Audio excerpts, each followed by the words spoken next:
आखिर वजह क्या? नहीं नहीं, हम जाहिल नहीं है, हम मुसलमानों की शरारत को समझते हैं। हम शरारत को समझते हैं कि आखिरकार रसूल को घटाया क्यों। मेरे बुजुर्गों, हम शरारत को समझते हैं। रसूल को घटाने का इनका मकसद ये था कि गिरे हुए रसूल की जगह पर गिरे हुए को बिठाना आसान हो जाए।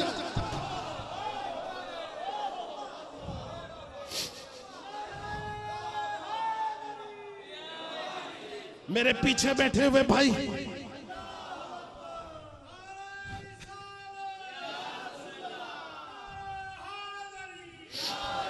पीछे बैठे हुए मेरे साथ बात नहीं कर रहे, मैं आपसे दुआएं लेना चाहता हूं। बिस्मिल्लाह। पीछे बैठे हुए से दुआएं लेना चाहता हूं मेरे दोस्तों।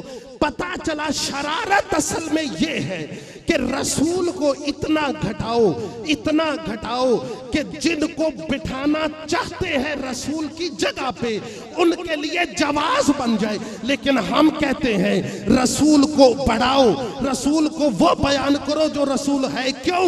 इसलिए कि जितनी रिसालत बढ़ेगी उतनी इमामत बढ़ेगी।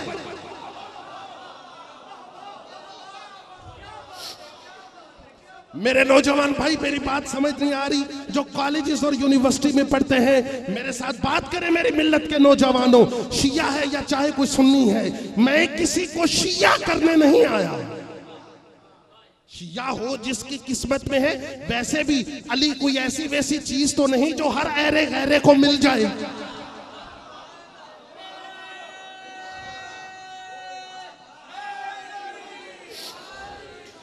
मुसलमानों की शरारत ये है, शरारत ये है।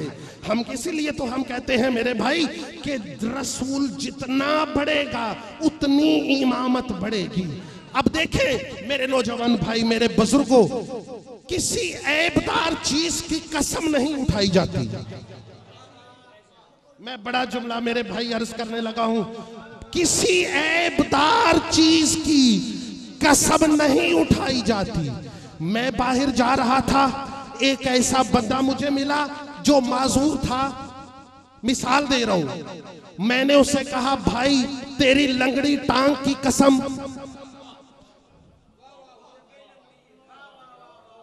भाई खामोश क्यों हो गए मेरे बुजुर्गों? मैं उसे कहूं भाई तेरी लंगड़ी टांग की कसम, वो मेरा गिरेबान पकड़ेगा कि कमर तूने मेरी तौहीन की है। पता चला इंसान भी इस बात को समझता है कि ऐबदार की कसम नहीं उठाई जाती। मुसलमानों, हैरत है तुम्हारी गैरत पर अगर ये कानून तुम्हें समझ में आ गया। लेकिन अल्लाह ने कुरान में जगह जगह पे रसूल की कसमें उठाई, जगह जगह पे रसूल की कसमें उठाई। मसलन आयते वल्लैल इज़ा सजा में अल्लाह ने रसूल की जुल्फों की कसम खाई। वमा रमायता इज़ रमायता वलाकिन्नल्लाह रमा में अल्लाह ने रसूल के हाथों की कसम खाई। सुम्मा दना फतदल्ला में अल्लाह ने रसूल के कदमों की कसम खाई। अल्लाह ने रसूल के कदमों की कसम खाई। अल्लाह ने रसूल के कदमों की कसम खाई। वमा ज़ागल बसर में अल्लाह ने रसूल की बसारत की कसम खाई। अल्लाह ने रसूल की बसारत की कसम खाई। वमा कज़्ज़बल फवाद में अल्लाह ने रसूल के दिल की कसम खाई। अलम नशरा लका सदरा में अल्लाह ने रसूल के सीने की कसम खाई। अल्लाह जी अनकज़ा ज़हरा में अल्लाह ने रसूल की पुश्त की कसम खाई। वमा यंतिकु अनिल हवा इन हुवा इल्ला वहयु यूहा में अल्लाह ने रसूल की जुबान की कसम खाई। व नज़ला बेरूहिल अमीन अला कल्बिका में अल्लाह ने रसूल के कल्ब की कसम खाई। व शम्से व ज़ुहाहा में अल्लाह ने रसूल की जात की कसम खाई। और सूरह ताहा में ताहा कहकर अल्लाह ने रसूल की तहारत की कसम खा के दुनिया को बताया, ए दुनिया वालों, ऐबदार की कसम नहीं उठाई जाती। मैंने कुरान में रसूल के हर उज़्व की कसम खा के दुनिया को बताया कि जिसकी कसमें मैं अल्लाह खाता हूं उसमें तुम्हें ऐब नजर आता है तो कैसे?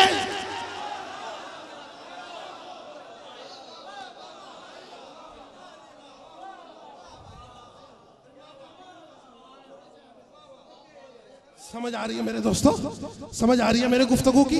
मेरे पास काश वक्त होता मैं बता के जाता रसूल क्या है, लेकिन मुझे मौका कभी मिला तो इंशाल्लाह मैं मुफस्सल गुफ्तगू करूंगा। ईद आ रही है, कुर्बानी की ईद। बुजुर्गों, मैंने वो जुमला कहा था, शरारत क्या है, रसूल को घटाएं ताकि गिरे हुए रसूल की जगह पर मर्जी के बंदे बिठाएं। जुमला मेरे ज़हन में है। मेरे बुजुर्गों मेरी तरफ देखें मैं ताकि आपसे दुआएं ले सकूं। कुर्बानी की ईद आ रही है। अब सारी जिंदगी बकरे ज़िबा करते हैं मुसलमान भाई जो दरवाजे पे खड़े हैं, मेरे नौजवान दोस्त, मेरे बुजुर्ग, आपसे दुआएं लेना चाहता हूं इस जुमले पे। सारी जिंदगी बकरे ज़िबा होते हैं, गोश्त खाते हैं, लेकिन कभी जब कोई कसाई की दुकान पे जाए तो किसी ने ये नहीं कहा कि मैं बकरा लेके जाना चाहता हूं। ये काना नहीं होना चाहिए, ये लंगड़ा नहीं होना चाहिए, किसी ने नहीं पूछा।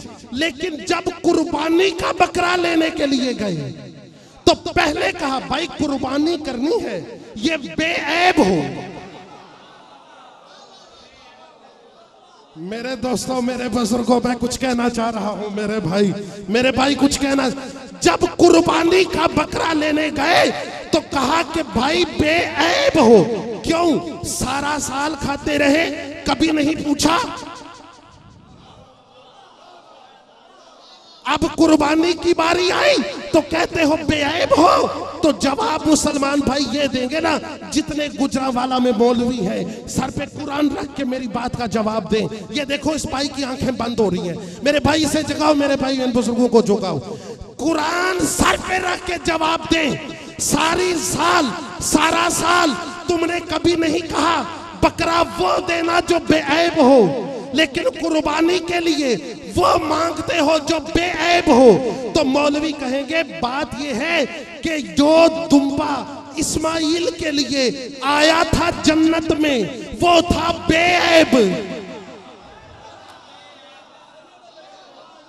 मेरे भाई समझ नहीं आ रही मेरी बात की, मैं क्या कहना चाह रहा हूं।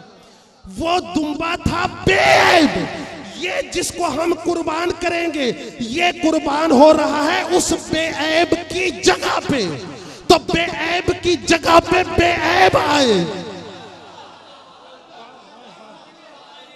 अब मैं क्या करूं मेरे बुजुर्गों, मैं मुसलमानों, प्रोफेसर रफीक गुजरावाला में एक बहुत बड़ी इल्मी शख्सियत है, प्रोफेसर रफीक सर पे कुरान रख के कमर की बात का जवाब दे। मुसलमानों, तुम्हें बकरे के लिए गैरत आती है, रसूल के लिए नहीं।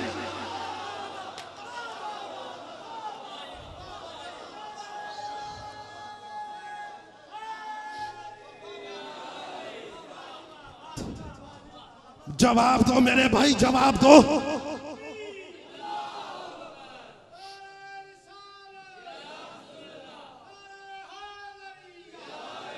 मुसलमानों को बकरे के लिए गैरत। आज अगर कोई मलौन गुस्ताखी करे रसूल के हक में तो मेरे बुजुर्गों पाकिस्तान की दीवारों पे आपको लिखा हुआ नजर आता है गुस्ताखे रसूल को मारो, गुस्ताखे रसूल को कत्ल करो। अभी कादरी का केस बना था ना, अभी कादरी का कहा कि जो गुस्ताखे रसूल है इसने गुस्ताखे रसूल को मारा था इसलिए इसको सजा नहीं होनी चाहिए। मुसलमानों, तुम्हें दूसरे गुस्ताखे रसूल नजर आते हैं? अपने गिरेबान में कभी झांको। अरे हम तो 1400 साल से ये कहते आ रहे हैं जो गुस्ताखे रसूल है उसे सामने तो लाओ ना। हम तो 1400। अरे बकरे के लिए गैरत मुसलमान को आ गई, रसूल के लिए गैरत नहीं आई। ये है तुम्हारा इश्क रसूल। नहीं